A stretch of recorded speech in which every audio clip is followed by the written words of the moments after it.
One of the key critical processes is looking at the quality and talent of your staff, how you select them, developing them, and evaluating them. And this is how we provide that good quality care. And it's actually very dependent on this because it is a key responsibility of our managers and involves our staff input in a lot of ways.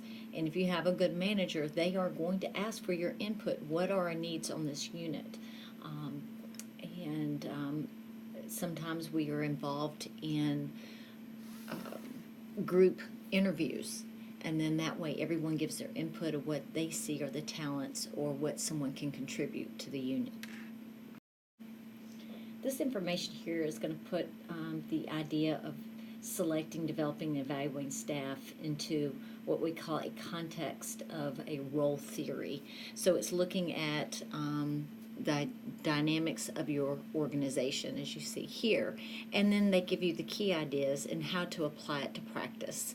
So I'm not going to read through it for you because you can read it, but I just want you to take a look at it and see how it can be put into practice.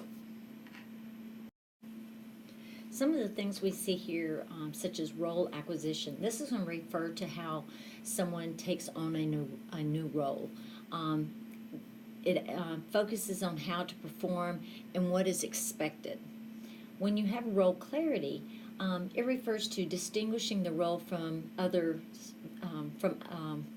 what others do. In this aspect, a role development refers to such tasks as seeing how the role of a staff nurse in Hospital A is going to differ from the role of a staff nurse in Hospital B. It can also relate to what differences are going to exist between serving as a charge nurse as opposed to a staff nurse or a nurse manager. So a lot of people think of this aspect as a clarification of whose job is what, who's supposed to do what, because we don't want that overlap and we don't want that conflict.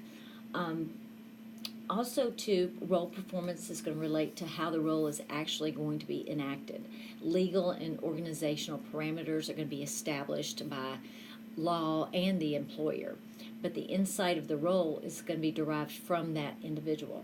So when differences opinions arise between two staff members about what to do next or how to approach a problem, in part these differences may derive from how an individual is going to believe he or she must perform his or her role. So a lot of this is looking and making sure everyone knows their role. You don't want to have a nurse manager and a charge nurse conflicting and actually doing the same thing, find out they're doing the same things. They each have their own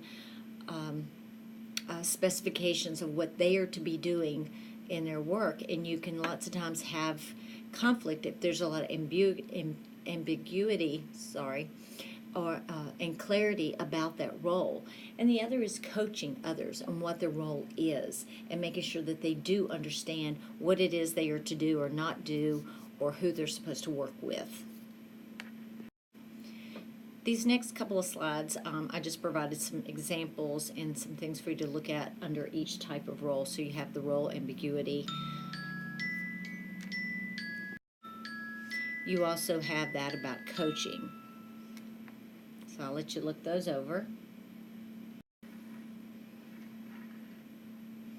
How to avoid role issues. The acquisition of a role is fairly time sensitive. The role of the manager and other staff, or maybe if it's a case manager or all of the staff, is open and honest. It needs to be open and honest about how the role is seen and whether or not the performance is going to match the expectations. So you may believe you're hiring someone to do something specific, and then later on you're seeing, well, they're not really doing what I thought they would be doing in this role, or what we hired someone to be doing in this role.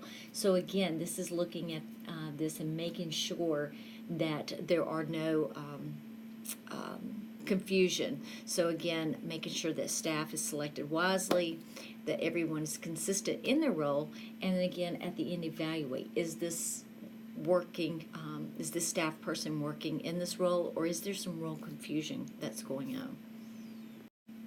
Another thing that we see is positions and how they're described.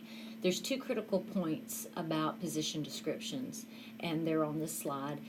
Position descriptions have to be analyzed on a regular basis to be sure that they are actually reflecting what is accurate for practice expectations.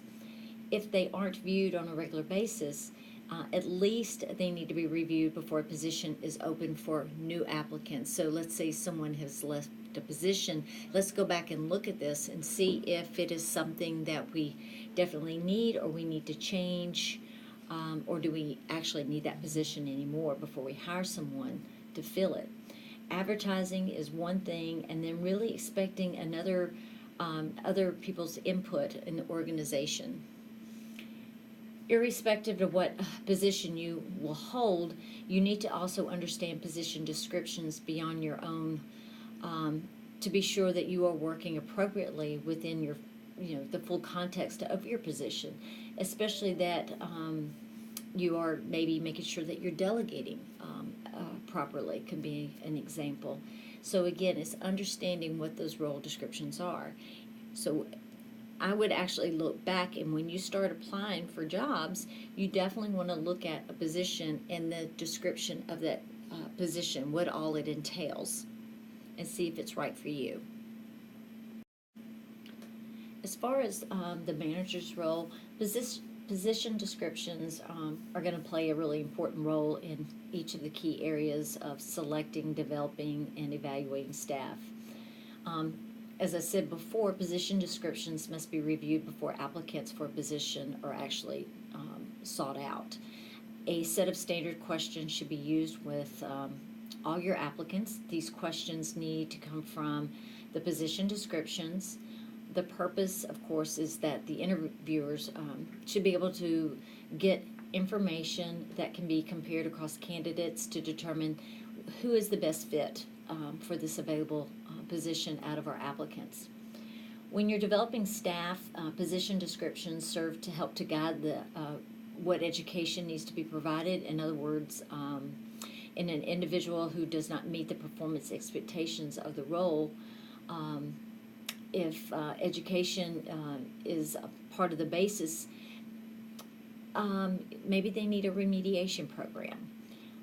If sufficient insufficiencies emerge because of changes in a set of position descriptions, the discrepancies form the basis of a reorientation to that role type or program.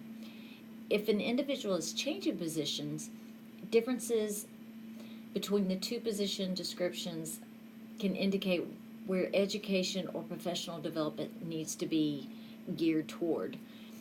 So then when you're evaluating staff, this is based on a common understanding of what performances should be. Again, the position descriptions form the basis for determining how able an individual is in meeting those stated expectations. For example, a group of nurses are not meeting a particular expectation, and so the manager must ask if institution failed them to make sure that they knew what their expectations were, or is it just a role function and they are not able to work in this role. The manager should also consider if some changes occurred that basically has caused the position description to be outdated. So each of these areas require for the manager to really actively be engaged in that coaching aspect.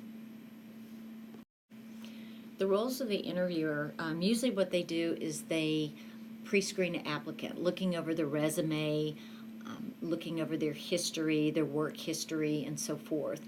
Then they will start to prepare for the interview and come up with questions that they want to ask that have to do with that role, so they have to do a little research about the role. Then they need to control the environment. Where are we going to have it? Is it going to be a group or a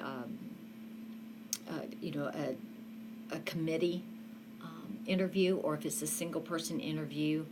Clarify the roles. Clarify the roles of each interviewer, but also clarify the roles of the applicant and what job they are applying for. Definitely use good listening skills. Sometimes you have to listen and listen. Instead of reading between the lines, you have to listen in between the lines. So being a very good listener. Be honest about the position and what you're looking for, and again, provide closure at the end of that interview, and making sure everything is set in stone. You let them know how long it will take, or the committee will need to meet, and someone would get back in touch with them, and when. As far as the roles for the applicant, again, we're going to talk about this in more depth in week 5, but arrive on time, dressed appropriately, review the mission and the goals of the organization, review the position description, prepare your questions in advance, be honest, and at the end, make sure you send them a note in appreciation for having you in for that interview. And we'll talk more detail about this again next week. Also, we will have a guest speaker coming in about hiring and looking for staffing and hiring of staff.